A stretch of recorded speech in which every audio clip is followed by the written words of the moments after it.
Kuni birrii kuma dhibba tokkoo fi birrii kuma shantamadha. Caalaa olaanaa obboleessi jedhamu qarshii kuma dhibba tokko isatu isinii ergee. Qarshii kuma shantama immoo nutu Artist Namaa Foundationiitu itti kabajamtootaaf jaalatamtoota keenya gargaarsi harmee booniitiif egaa ifaan ifatti jalqabee jira. Asirratti egaa wantoota garaa nama nyaatu hedduu dubbatan. Isaan keessaa akka mucaan kan koo waan mucaan koo duuteef nan beeka jedhanii dubbatanii jiran gaa. Dubbii kana keessatti egaa hiccitii ilmoo haati hin wallaaltu. Osoo hin du'in dura guyyaa 3 dura gaafa dhuftu kophaa isii na bira dhufte isaa waliin hin dhufne. Takka ammoo wajjinumaan dhufan. Yeroo dhuftu sanatti akka ulfaataate faana himtee irra dibaa akka isi kajeelchisaa jirullee natti himtee irra dibaa godheefi kenne. Mucaa kana akka malettan guddisee abbaan jaraa haatii fi abbaan jaraa irraa duunaan kophaa kan koon guddisaa ture jechuudhaan dubbatan. Sanaan booda rakkoolee garaagaraa keessa dabreen asiin gahe hanga kutaa 6 qofa barattee jireenyi ulfaannaan obboleettii isii hangafaa bira naqamtee deemtee jedhan. Sanaan booda achis jiraachuu dadhabdee hanga barandaa bakka galtu dhabdee akkasuma waliin daaraa fi huccuu wanta nyaadhu kan na gargaaru boonii dhuma ture jedhan. Waan garaa nama nyaatu dubbatan. Waaqayyo guyyaa qadiisaa eegeessa lakkina keessaa gaafayyee baase wayyaa gaarii fiddee duusuutti kaa'e shaashii gaarii fiddee duusuutti kaa'e caammaa. Laffaatii waggoota dheeraa booda Waaqayyo jireenya isii irraa jijjiiree yeroo isiin karaa bal'ootti baatu keessatti duuti immoo isii furate.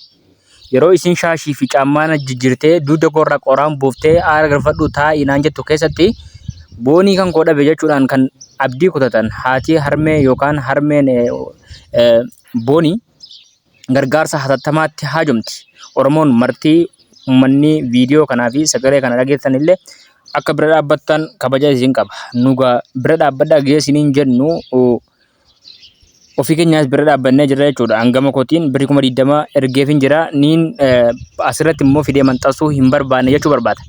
Gama biraatiin waan qabdan nurraa gargaara. Hamilee tora alaa galchaa daaraa fi nyaata uffata kan kootii fi wanta hunda kan na gargaaru isii turtee jedhan. Duraan qoraan guyyaatti yeroo 2 magaalaa keessa jedhan. Kan dugda korraa qoraan buuftee booniidha jechuudhaan dubbatan. Gama biraatiin intalti kun akka isinitti duutee fi haalli isinitti duute nama gaddisiisa. Wantoota maatii keessatti ta'uu fi wanta inaaffisaa wantoota garaagaraa maatii lamaanii fi tokkotti amanuu dhabuudhaa fi wal amanuu dhabuun lubbuu isii akka galaafatamu sababaa ta'uun isii ni eeran.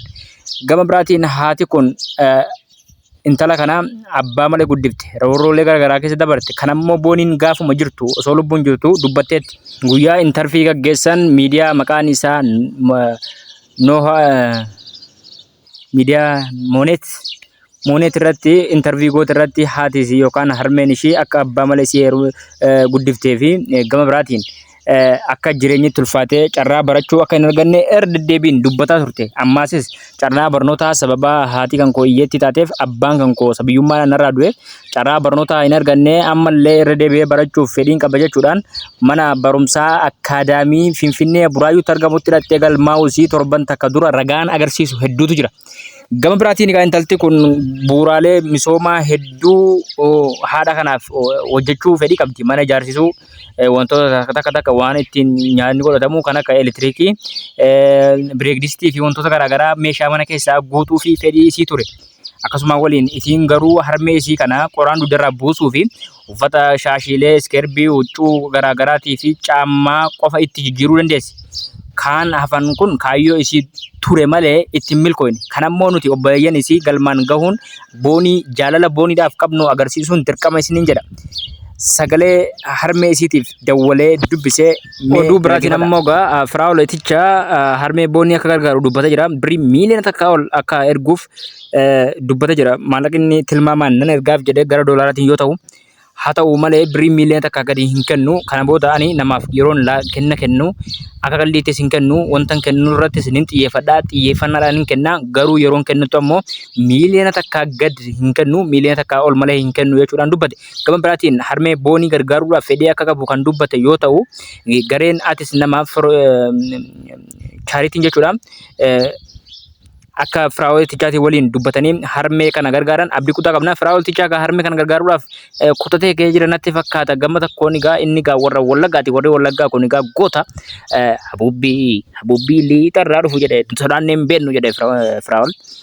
harmee kana gargaaree ija nu jabeessee gammachuu jaalala duraan qabnu namoota 100 kaasee jira. Namoota harki cite miilli cite namoota balaa garaagaraatiin miidhamanii fi dhukkuba garaagaraa rabbiin itti fide hedduu sababa Firaa'oliticha wallaansa argatanii jiran. Harmeen boonii kunillee dhukkubbii isaanii jirtu dhukkubbii iyyummaa gara kanaan egaa Waaqayyo yoo eeyyame akka furmaata argatu abdii guddaa qabna. Gama biraatiin Firaa'oliticha qofarratti xiyyeeffachuu fi abbaa qabeenyaa qofarratti xiyyeeffachuu osoo hin taane 550 warri qabdan gargaaruu dandeessan. 50 haa ta'u, 5 haa ta'u, 100 haa ta'u, 1000 haa ta'u waan isaaniif mala jedhamu hunda erguuniif gaariidha. Waan qabdanurraa yoo 100 qabaattan 20 ergaa fi yoo 1000 qabaattan 200 ergaa fi kun egaa waan gargaarsa namoomaati. Maaliif namni kun iyyeettiidha.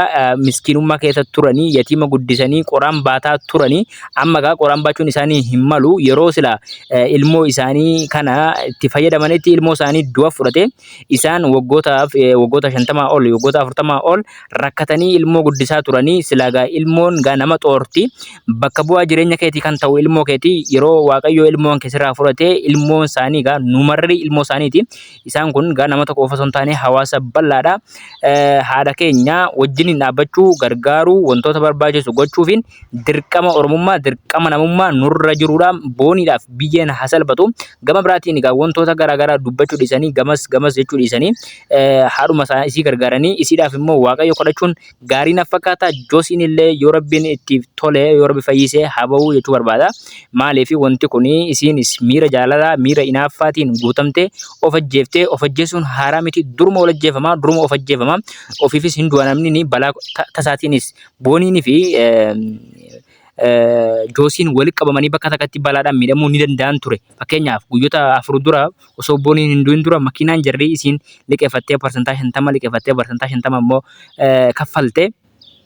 Siinoo jala galee ture jechuudha. Silaa amma fakkeenyaaf lamman jaraa jala galanii lamman jaraayyuu bakka takkatti dhabneera jechuudha. Maaliif balaa tasaatiinis namni du'uu danda'a ofiin harka ofiitiinis of ajjeesuu danda'a namnis wal ajjeesuu danda'a dafanii immoo tokko duuteetti tokko saaduu jechuun hin ta'u qisaasni ta'u gaarii miti. Maaliif wanti kun badiidhuma isaatiin haa ta'u wanti nuti gochuu qabnu haadhuma boonii gargaaruudhaan dhimma kana cufuun gaariidha. As keessatti amma miidhamtuun haadha booniiti.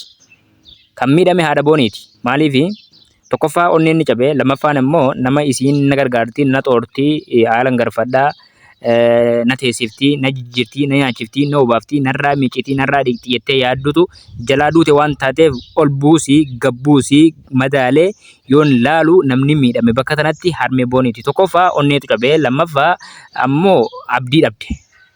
Waan waggootaaf itti hin qamaa turte dhabde. Fakkeenyaaf ilmi jechuun ilmi gaachana roorrooti. Gaachana waan maraati fakkeenyaaf yoo kaatee waan takka si dhukkubee kan si dhaqabu ijoollee kan keetii obboleeyyan keetii ilma keetii jechuudha. Yoo immoo ilmoo dhabdee roorroo bakkee dhabdaa bakkee taftaa gaachana dhabdaa gaaddisa dhabdaa jechuu barbaadeetanii ammoo wanta akkasii irratti akka oromummaatti akka islaamummaatti akka kiristaanummaatti akka namummaatti waan akkasii dura waliin dhaabbatanii nuti siif jirraa nuti ilmaan keetii jechuun gaariidha jechuu barbaada.